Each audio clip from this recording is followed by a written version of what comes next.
Tu vois pas à long terme, parce que là, c'est vraiment à court terme, c'est-à-dire, non, on n'a pas le temps, en fait.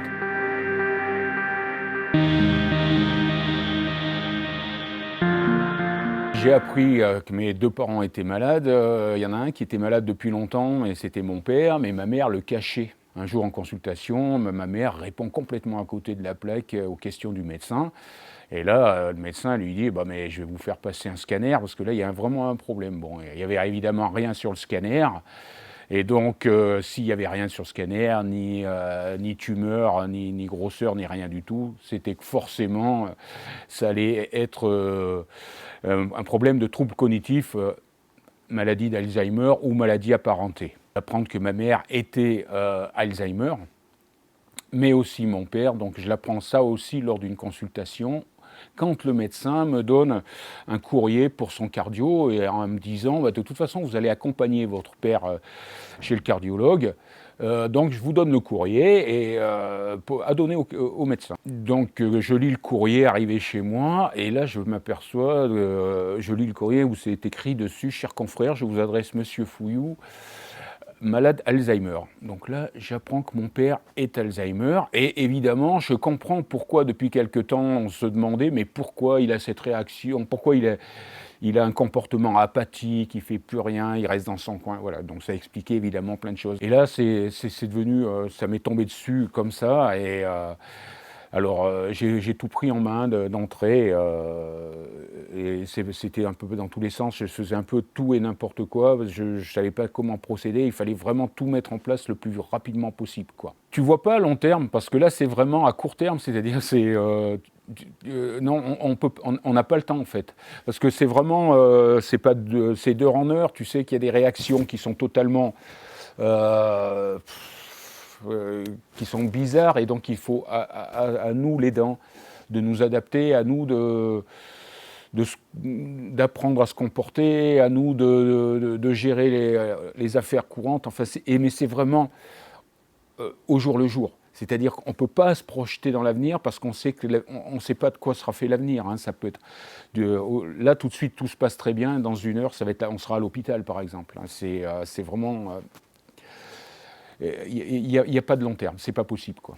Il y a l'histoire de la voiture, l'histoire des clés de voiture, alors là, tous les malades d'Alzheimer, avec tous les aidants qui ont un Alzheimer ou quelqu'un qui souffre d'une maladie apparentée, pourra raconter la même chose. C'est un combat incroyable, la voiture, quoi.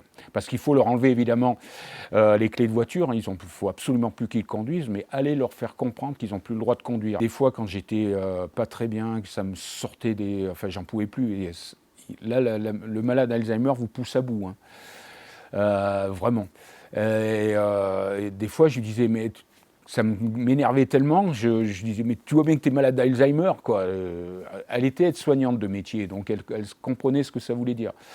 Et elle prenait ça en souriant, je crois, comme si elle l'avait déjà un petit peu intégré en elle. Comme j'ai fait la formation d'aidant, ça c'est ce que je recommande absolument à tous les aidants, c'est de se tourner vers l'antenne France Alzheimer locale. Il y en a une dans chaque département.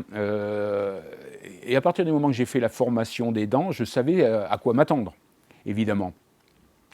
Et donc le déclin, oui, on le voit. Ma mère était en réa, et c'était vraiment la fin, on l'accompagne.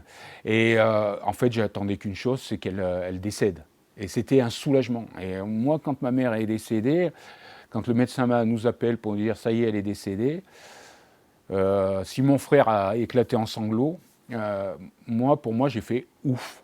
J'ai fait des larmes, mais ma première réaction, c'est enfin. L'idée du livre, ça s'appelle À nous deux Alzheimer, parce ils étaient tous les deux Alzheimer, et c'est le témoignage d'un aidant. Donc je témoigne de ce que j'ai vécu avec eux pendant 3 ans, mais surtout à l'attention des aidants, pour leur dire, eh bien, écoutez, vous n'êtes pas tout seul, dites-vous qu'il y a des gens qui seront là pour vous accompagner, pour vous aider. Vous pouvez mettre en place des choses, il peut y avoir des aides à domicile qui viennent à la maison, il y a des solutions de répit pour les familles pour vous soulager, l'accueil de jour pour les placer une demi-journée ou une journée, ça vous soulage, parce que c'est ultra usant. d'accompagner un malade Alzheimer.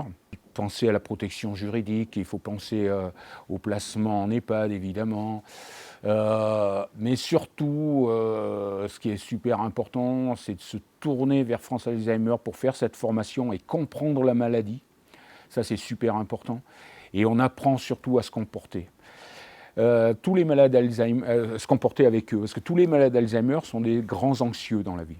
Et il ne faut surtout pas se braquer, parce que dès qu'on se braque, eux, ils vont avoir une réaction en miroir, ils vont se braquer aussi. Il ne faut pas les rendre anxieux, il faut au contraire les apaiser et toujours les mettre en sécurité. Et ça, c'est vraiment un truc qui reste en tête de l'aidant, c'est-à-dire que tout ce qu'il va faire pour sa personne, pour son proche malade, c'est pour le mettre en sécurité, le sécuriser et l'apaiser.